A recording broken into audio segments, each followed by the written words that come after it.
Informasi selanjutnya, saudara, kebakaran hanguskan 2 rumah tanpa penghuni di Gang Damai, Desa Landu, Kecamatan Rantau, Kabupaten Aceh Tamiang pada Kamis petang. 3 unit pemadam dikerahkan ke lokasi untuk memadamkan api. 2 rumah semi permanen ludes terbakar di Desa Landu, Aceh Tamiang, Aceh.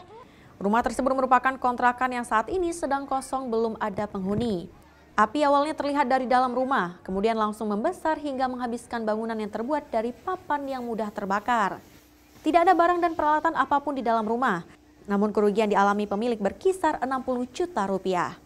Tetangga yang berada bersebelahan dengan kejadian kebakaran ikut panik melihat kobaran api yang sangat besar.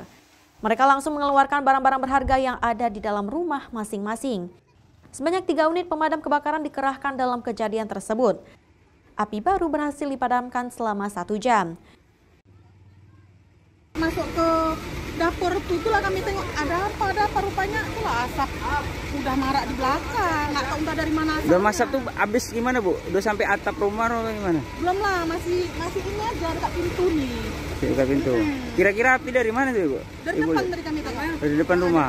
Itu berapa rumah ya Bu? 2 rumah. Iya, nggak ada penghuninya tuh? Nggak ada, memang udah kosong itu.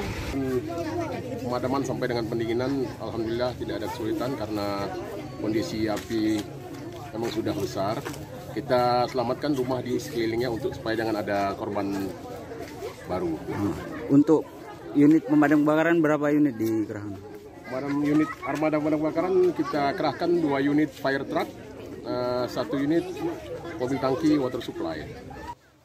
Dugaan sementara api berasal dari korsleting arus listrik dari dalam rumah. Zikri Maulana, Kompas TV, Aceh Tamiang.